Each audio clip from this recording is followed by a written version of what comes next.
I watched in absolute horror as my own parents and sister physically held down my 11-year-old daughter Emma while they hacked off her beautiful waist, length blonde hair with kitchen scissors.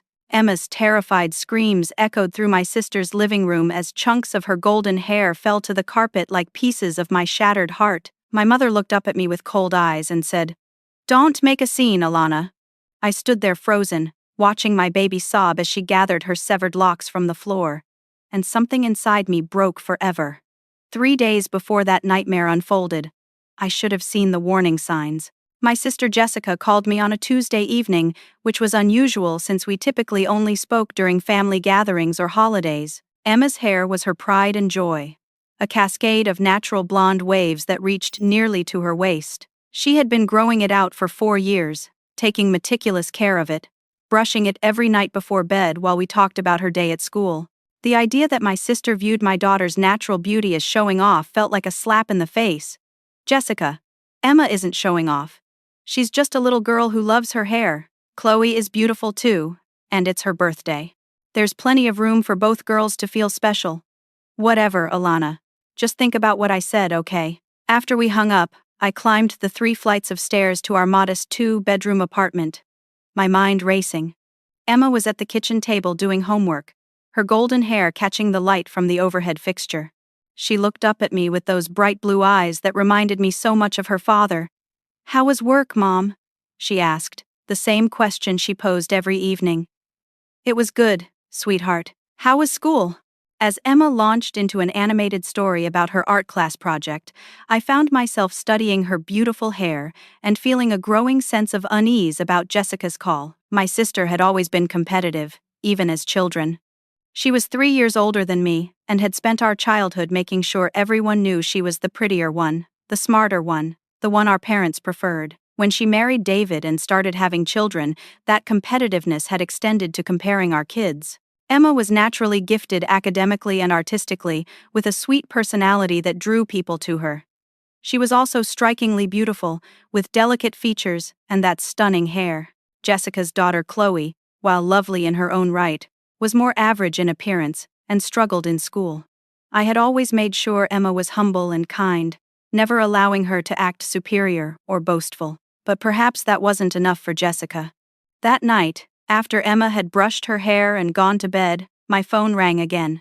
This time it was my mother, Linda. "Alana, I hope you're planning something appropriate for Emma to wear to Chloe's party," she said in that tone I remembered from childhood. The one that implied I was already failing at something. "Mom, what do you mean?" "Well, you know how Emma can be, all that fussing with her appearance, always preening and drawing attention to herself. It's Chloe's day, and Jessica has worked so hard to make everything perfect. We don't need Emma stealing the spotlight." My blood started to boil.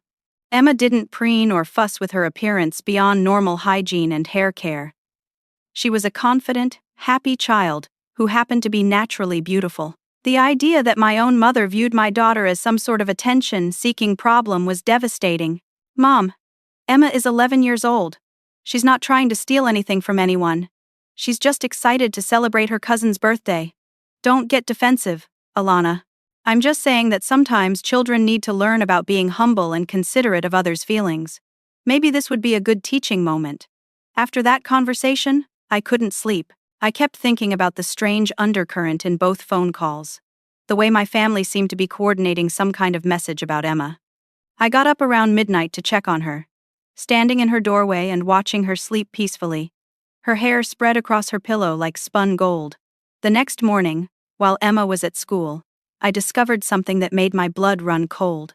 I was cleaning out my purse when I found my phone had somehow captured a screenshot of a group text message between Jessica, my mother, and my father Robert. The message thread was titled "The Emma Situation" and contained several exchanges about how to handle my daughter at the party. Jessica had written, "Something needs to be done about her constantly showing off. It's not fair to Chloe." My father had responded, "Agreed. Children need to learn there are consequences for vanity." My mother had added, "Well, take care of it. Alana won't interfere if we present a united front."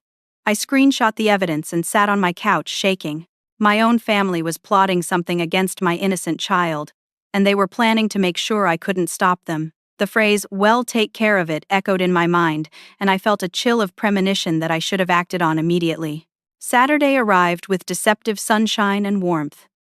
Emma spent the morning getting ready for Chloe's party, carefully selecting a modest pink dress and asking me to braid flowers into her hair.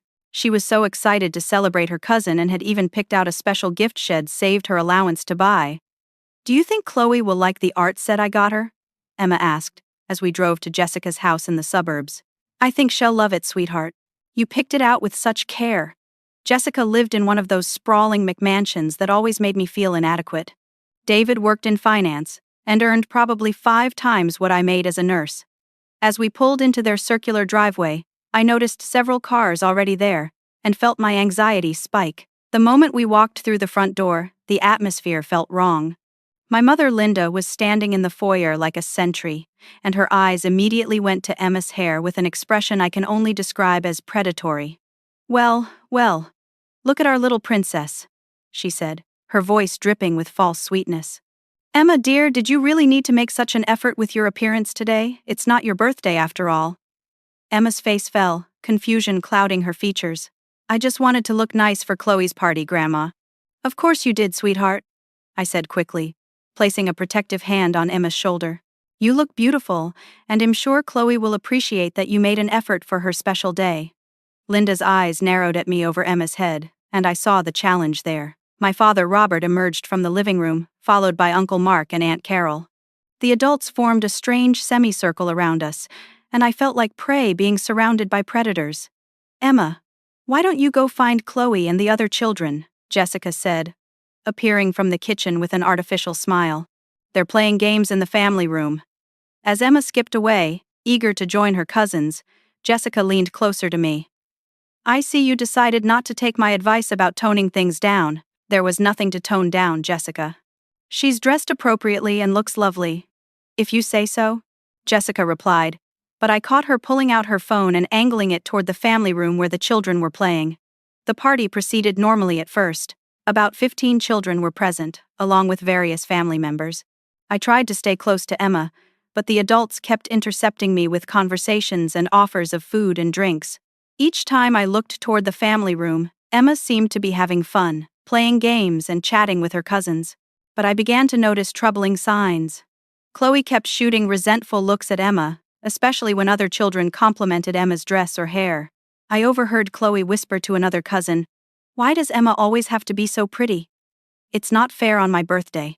More disturbing was the behavior of the adults. My father was positioned near the family room with his phone out, clearly recording. Aunt Carol was whispering with my mother, both of them watching Emma intently. Jessica kept checking her phone and shooting meaningful looks at Linda. David, Jessica's husband, seemed uncomfortable with whatever was happening. He approached me while I was getting a drink in the kitchen. "Alana, maybe you should keep Emma close today," he said quietly, glancing around to make sure we weren't overheard. "David, what's going on?" "Everyone's acting strange." He looked torn, as if he wanted to say more but was afraid. "I just think it might be better if you stayed near Emma. That's all." Before I could ask what he meant, Jessica appeared in the kitchen doorway. "David, your mother called. She needs you to call her back right away." David gave me an apologetic look and left. Jessica watched him go, then turned to me with a smile that didn't reach her eyes. "Alana, you look tired. Why don't you sit down and have some lemonade? You've been working so hard lately." She handed me a glass of pink lemonade that tasted slightly off, with a bitter aftertaste I couldn't identify. Within minutes, I started feeling dizzy and disoriented. My vision became slightly blurred, and my thoughts felt foggy. "I don't feel well," I said, gripping the kitchen counter for support. "Oh, you probably just need to sit down. Come on, let's get you to the living room where you can rest," Jessica said, taking my arm with false concern. As she led me away from the kitchen, I heard the unmistakable sound of children's laughter turning to confused murmurs, then frightened cries from the family room. Through my drugged haze, I realized with horror that they had orchestrated this perfectly. They had separated me from Emma, impaired my ability to function, and now something terrible was happening to my daughter. "Emma." I tried to call out, but my voice came out slurred and weak. "Don't worry about Emma," Jessica said. her mask finally slipping to reveal the cruelty underneath. "We're just teaching her an important lesson about humility." Through the fog of whatever they had put in my drink, I could hear Emma's voice rising in panic from the bathroom down the hall. "No, please don't. I want my mommy." "Stop, please stop." I tried to stand from the couch where Jessica had deposited me, but my legs felt like jelly. My vision was swimming, and my coordination was completely compromised. Jessica stood blocking my path, her arms crossed, watching me struggle with satisfaction. "Let me go to my daughter." I slurred, fighting against the drug's effects with every ounce of willpower I possessed. "Alana, just stay put. This will be over soon, and Emma will be better for it." The sound of scissors cutting through hair reached my ears, followed by Emma's heartbroken sobs. Other children were crying now too, their voices confused and scared. I could hear Chloe saying, "I didn't want this to happen. I just wanted her hair to not be so pretty." Summoning strength I didn't know I had, I forced myself to my feet and stumbled toward the bathroom. Jessica tried to grab my arm, but I shoved her away, my maternal instinct overriding the effects of the drug. When I reached the bathroom doorway, the sight before me will haunt me for the rest of my life. My father, Robert, had Emma pinned against the bathroom counter, his large hands holding her shoulders down. My mother, Linda, was gripping Emma's head steady, while Jessica wielded a pair of large kitchen scissors. Emma's beautiful hair lay in golden chunks all over the white tile floor. "Stop," I screamed, lunging forward despite my impaired state. "Get your hands off my daughter." Robert immediately released Emma and moved to restrain me instead, his grip tight on my arms. "Alana, calm down. We're doing this for Emma's own good. Look what you've done to her," I shouted, looking at my daughter's devastated face and her hair chopped off in jagged, uneven chunks. Some sections were cut nearly to her scalp, others hung in awkward lengths. She looked violated, traumatized, destroyed. Emma's sobs were heartbreaking. "Mommy, they held me down and cut my hair. I told them no, but they wouldn't stop. Why did they do this to me?" Linda stepped forward, still holding the scissors, her face cold and self-righteous. "Because, young lady, you needed to learn that vanity is ugly, and that it's not always about you. Your cousin deserved to feel special on her birthday without you stealing attention. She's 11 years old." I screamed at my mother, fighting against my father's grip. "She's a child. How could you do this to a child?" "We're teaching her a valuable lesson about humility and consideration for others," Linda replied calmly, as if she hadn't just traumatized my daughter. "Children today are too focused on their appearance and need to learn what really matters." Other family members had gathered in the hallway, drawn by the commotion. Some looked shocked and uncomfortable. Others seemed to approve of what had happened. Uncle Mark actually nodded his agreement with Linda's words. Jessica was taking photos with her phone, documenting Emma's destroyed appearance and traumatized state. "This will remind her to think twice before showing off in the future," she said. The other children at the party were gathered behind the adults, many of them crying or looking scared. Chloe was sobbing too, saying over and over, "I'm sorry, Emma. I didn't know they were going to do that. I'm so sorry." David appeared and took in the scene with horror. "What have you people done?" he whispered, looking at his wife like he didn't recognize her. "We handled a problem," Jessica snapped at him. Emma needed to learn that the world doesn't revolve around her. "She's 11, David said, his voice shaking with anger. "She's just a little girl." I finally broke free from my father's grip and gathered Emma into my arms. She clung to me, her small body shaking with sobs. Her beautiful hair, her pride and joy was ruined. But more than that, her trust in family, her sense of safety, had been shattered.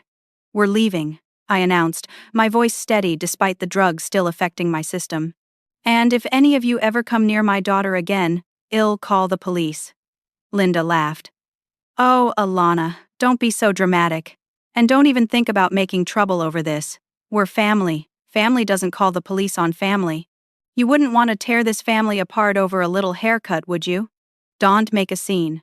This stays between us." I looked around at the faces of people I had called family my entire life, people I had trusted, people I had loved.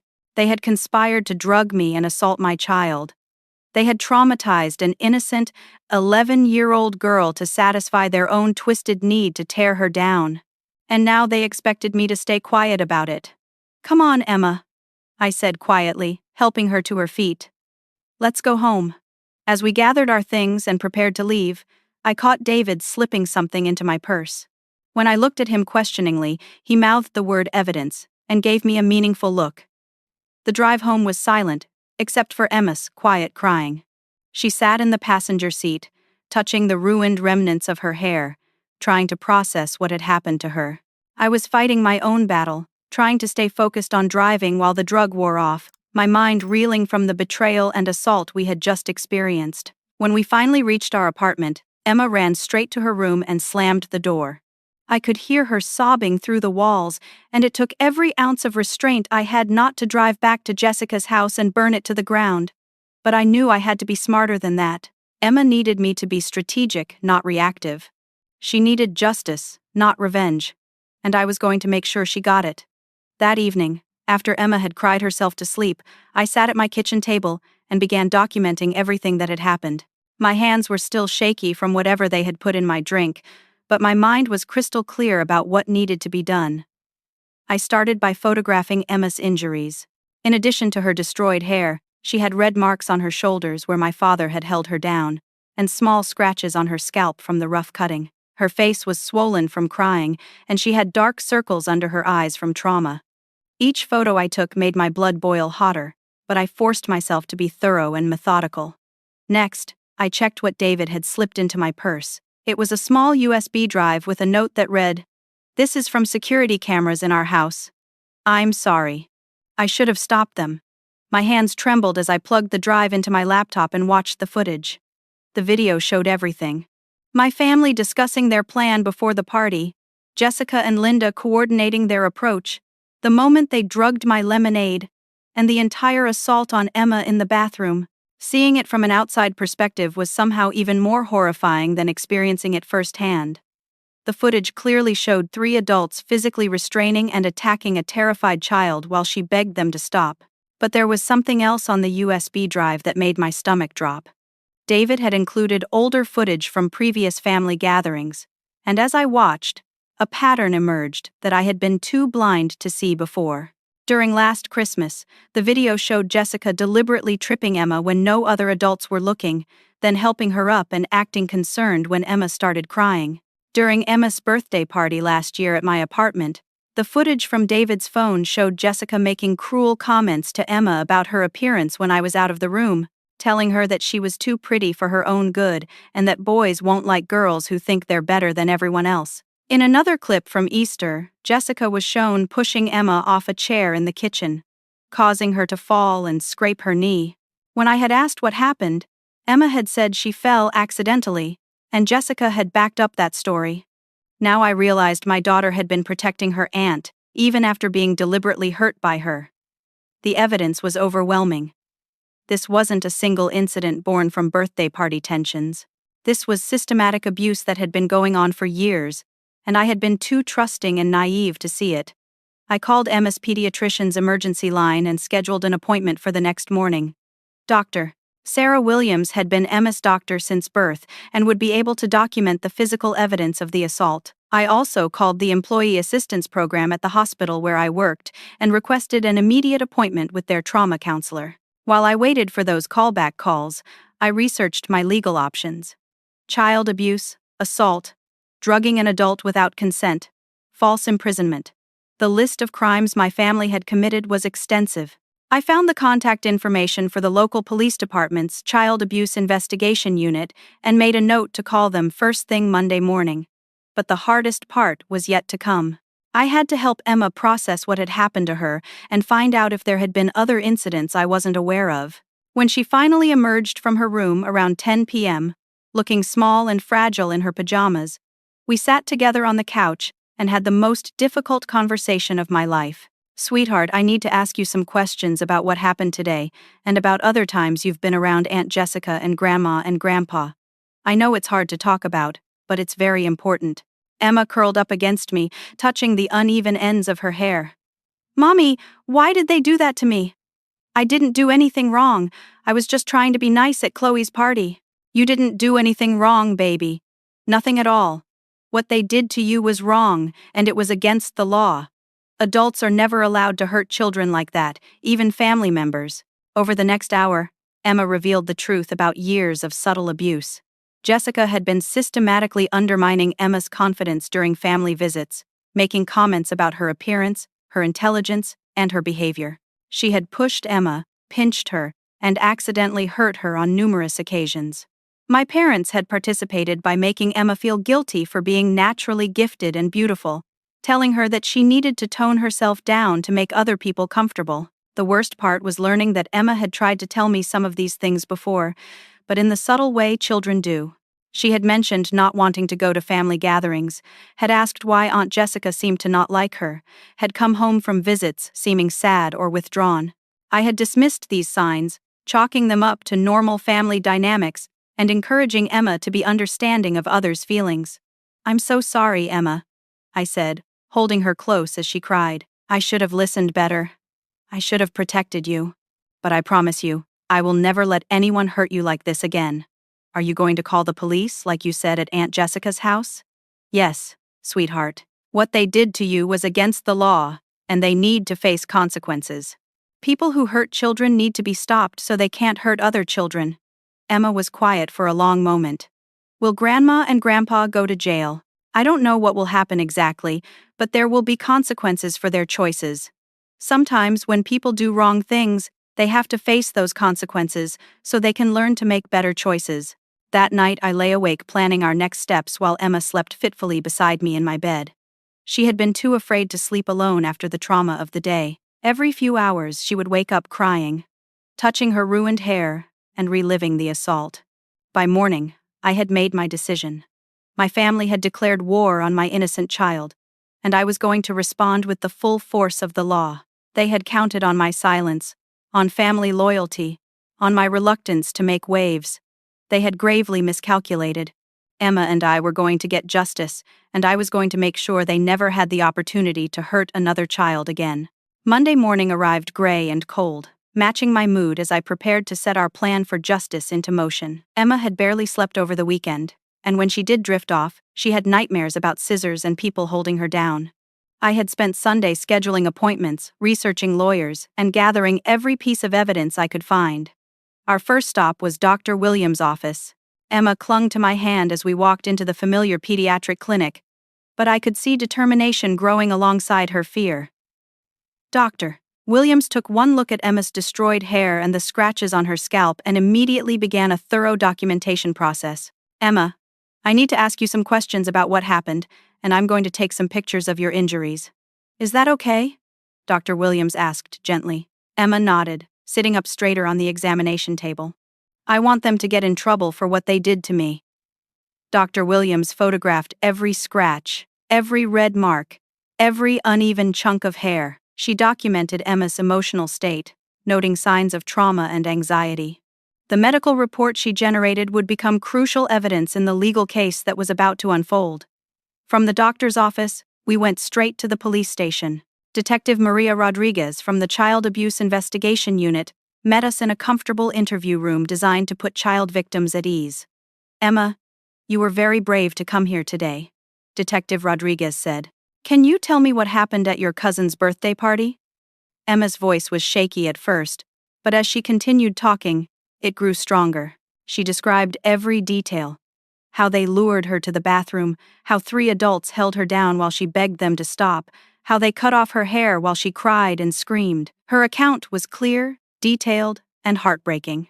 I provided Detective Rodriguez with the USB drive from David, the photos I had taken, and Dr. Williams' medical report. The detective's expression grew increasingly grim as she reviewed the evidence. "Mrs. Thompson, this is a clear case of assault on a minor, child abuse, and several other charges. We'll be issuing arrest warrants immediately. What about the fact that they drugged me to prevent me from protecting my daughter? That's assault with a dangerous substance and false imprisonment. We take these crimes very seriously, especially when they involve harming a child." As we were finishing the interview, Detective Rodriguez received a phone call that made her eyebrows rise. After she hung up, she turned to us with surprise. "Mrs. Thompson, we just received another call about your case. Your brother-in-law, David, is here with additional evidence." David appeared in the interview room carrying a large box of files and several more USB drives. He looked haggard, as if he hadn't slept in days. "I've been documenting this abuse for 3 years," he said without preamble. "I have video footage, audio recordings, photos, and written records of a pattern of psychological and physical abuse directed at Emma and other children in the family." My jaw dropped. "David, why didn't you say something sooner?" "I was afraid," he admitted, his voice breaking. "Jessica is my wife, and these are my children's grandparents. But what they did on Saturday crossed every line. I can't be part of this anymore." David's evidence was extensive and damning. He had security footage from family gatherings going back years, showing systematic targeting of Emma. He had audio recordings of conversations where Linda and Robert discussed their belief that Emma needed to be knocked down a few pegs and taught humility. Most shocking of all, he had discovered that this pattern of abuse had been happening for generations in my family. "They did the same thing to you when you were a child, Alana," David revealed. "I found old photos and letters in Jessica's things.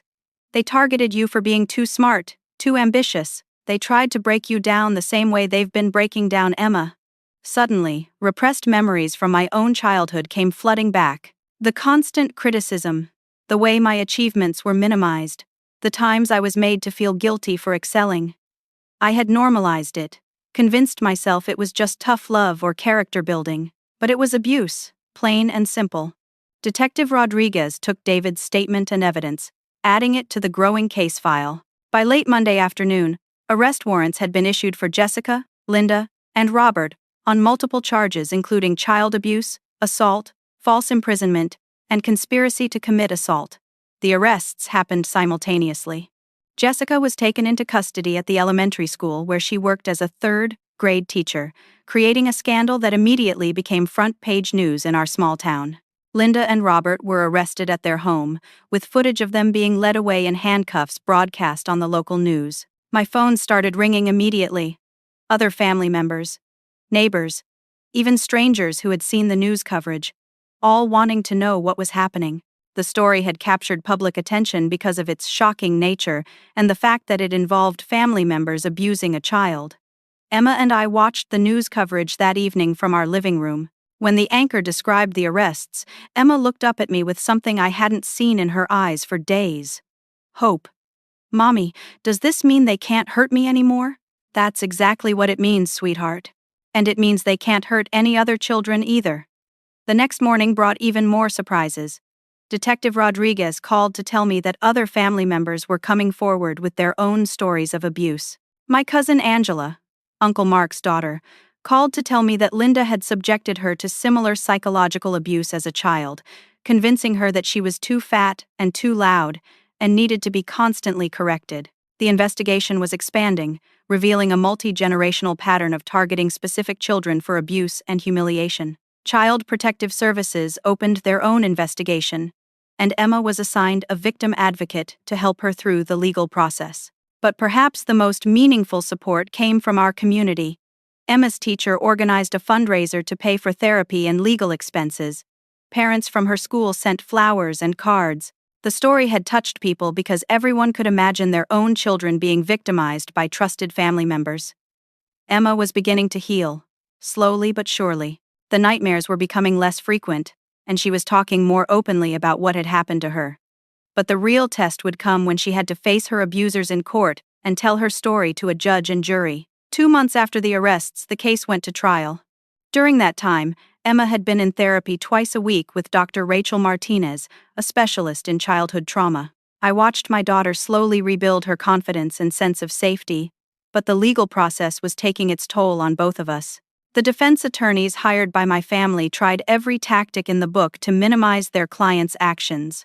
They painted Emma as a spoiled child who needed discipline, portrayed me as a vindictive daughter seeking revenge, and claimed that cutting a child's hair was not abuse but merely tough love. But their strategy backfired spectacularly when the prosecution presented David's evidence.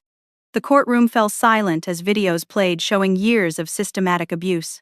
Audio recordings revealed Linda and Robert discussing their plans to break Emma's spirit and teach her that the world doesn't revolve around her. The most damning evidence was a recorded conversation between Jessica and Linda from the night before Chloe's birthday party. Jessica's voice.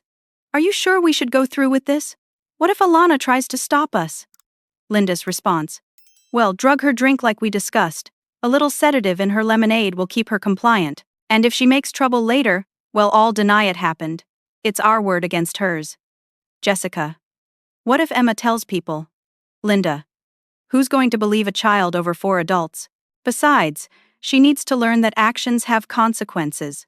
She's been showing off her whole life, and it's time someone taught her humility. The jury's faces showed shock and disgust as they listened to my family calmly planning to drug me and assault my child.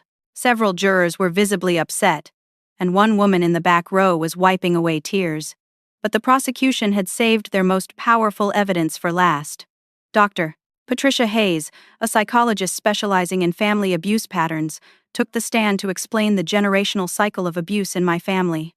What we see in the Thompson family is a classic pattern of scapegoating, Dr. Hayes testified. Each generation selects one child to target for psychological and sometimes physical abuse. The stated reason is usually that the child needs to be humbled or taught a lesson, but the real purpose is to give other family members someone to blame for their own inadequacies and frustrations. She explained how Linda had been the scapegoated child in her own family, how that abuse had been normalized for her, and how she had then selected me as the target in my generation. When I had grown up and removed myself from their daily influence, they had shifted their focus to Emma. This is not discipline or tough love, Dr. Hayes explained to the jury. This is systematic psychological torture designed to destroy a child's sense of self, worth, and security. The fact that it was perpetrated by trusted family members makes it even more damaging. Emma testified on the 4th day of trial. At 12 now, she had grown several inches and carried herself with a quiet dignity that impressed everyone in the courtroom. Her hair had grown back to shoulder length, and she wore it in a simple ponytail with a blue ribbon that matched her dress. They held me down while I screamed for my mommy, she told the jury, her voice clear and strong. They cut off my hair while I begged them to stop. They told me it was my fault for being too pretty and that I needed to learn humility. I was 11 years old, and I didn't even know what that word meant. When the defense attorney tried to suggest that Emma might be exaggerating or that her memory might be faulty, she looked directly at him and said, Sir, I will never forget the worst day of my life, and I have video proof. The defense rested their case without calling my family members to testify. Their lawyers had apparently decided that putting Linda, Robert, or Jessica on the stand would only make things worse for them. During closing arguments, the prosecutor held up a photo of Emma's destroyed hair from the day of the assault.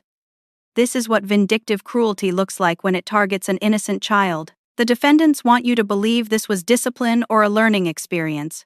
But you've seen the evidence. You've heard the recordings. This was a planned, coordinated attack on an 11-year-old girl by the very people who should have been protecting her. The jury deliberated for less than 3 hours. When they returned, the foreman stood and read the verdicts with a grave expression. On the charge of child abuse in the 2nd degree, we find the defendant, Linda Thompson, guilty. On the charge of assault in the 3rd degree, we find the defendant, Robert Thompson, guilty.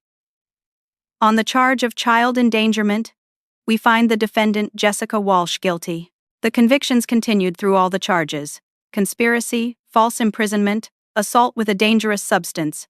Guilty, guilty, guilty. Jessica collapsed in her chair, sobbing. Linda sat ramrod straight, her face a mask of fury and disbelief. Robert hung his head, finally seeming to understand the magnitude of what they had done. But the consequences extended far beyond the courtroom. Jessica lost her teaching license and her job. The local newspaper published editorials about the case, and the family became a cautionary tale about the dangers of normalized abuse. Several other families came forward with their own stories, leading to additional investigations. David filed for divorce and received full custody of his children after testifying about the toxic family environment. He moved 3 states away with his kids to start fresh, but not before thanking me for having the courage to speak up. Emma saved my children too, he told me after the trial. If you hadn't called the police, they would have eventually turned their cruelty on my kids. You broke the cycle. The financial impact was severe as well. My family faced civil lawsuits, attorney fees, and court-ordered restitution for Emma's therapy and medical expenses. Their perfect suburban facade had crumbled, exposing the rot underneath. But perhaps the most satisfying consequence was watching other family members finally find their voices. Cousin Angela filed her own report about childhood abuse. Uncle Mark's ex-wife revealed why she had really divorced him and fought for sole custody years earlier. The wall of silence that had protected the abusers for decades finally came down. Emma and I watched it all unfold with a mixture of sadness and relief. Justice was being served, but it came at the cost of destroying what was left of our family connections. Still, as Emma said to me after the sentencing, at least now other kids will be safe. 6 months after the trial ended, Emma and I sat in a different kind of courtroom. This time, we were watching Jessica, Linda, and Robert complete their community service sentences by speaking to social workers, teachers, and family counselors about recognizing signs of child abuse. It was part of their plea agreement, and seeing them forced to educate others about the very crimes they had committed felt like poetic justice. Jessica had been sentenced to 2 years of probation, 500 hours of community service, and mandatory therapy. She had also been ordered to have no contact with Emma or any minor children without court supervision. Linda and Robert received similar sentences, though Robert's was slightly reduced because he had shown genuine remorse during the proceedings. Emma was thriving. Dr. Martinez had helped her process the trauma, and she had developed remarkable resilience. Her hair had grown back beautifully, cascading past her shoulders in the same golden waves that had once made my family so irrationally jealous. But more importantly, her spirit had healed.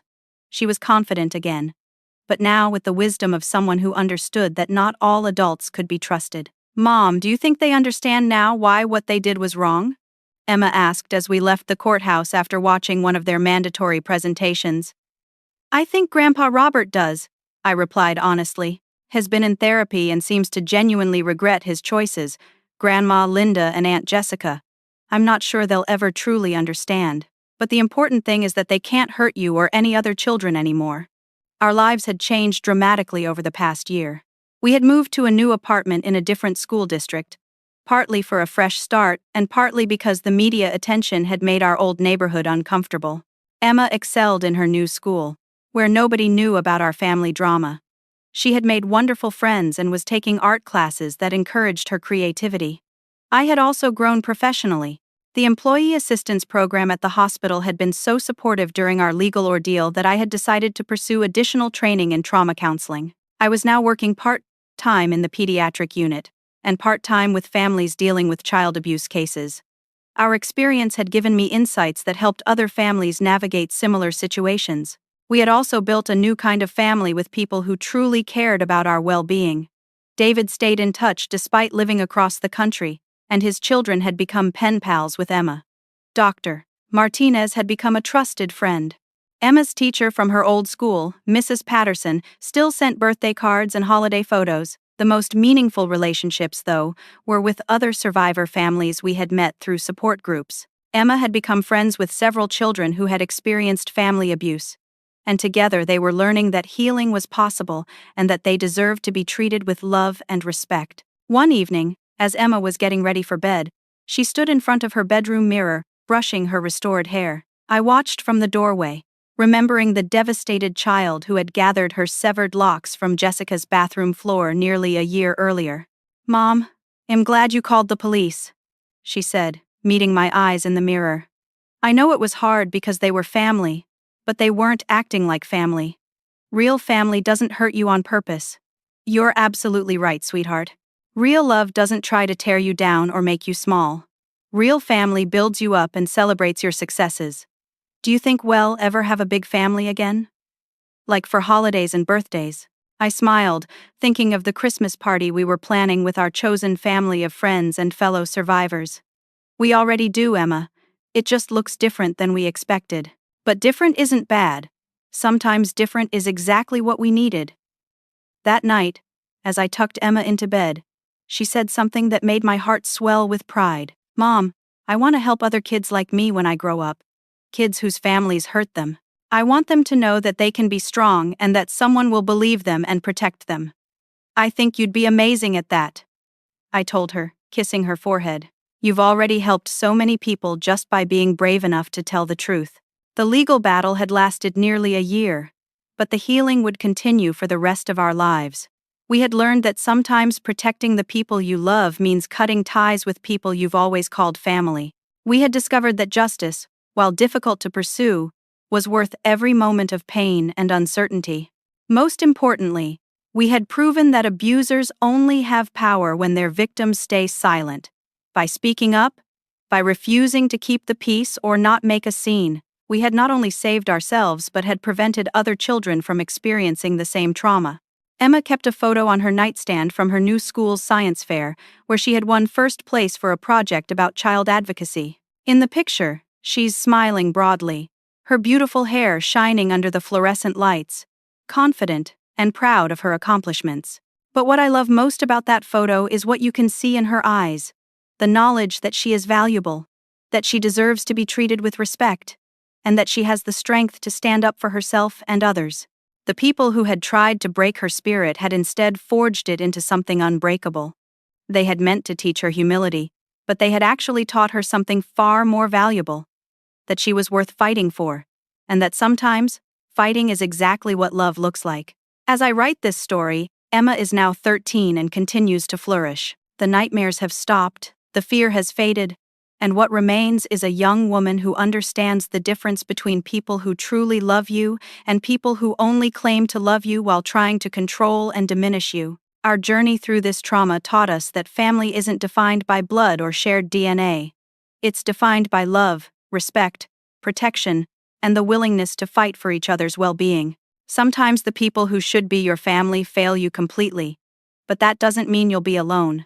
There are people who will choose to love you properly, and those relationships are often stronger than any biological bond. To anyone who might be facing similar situations, please know that children's safety is more important than family harmony.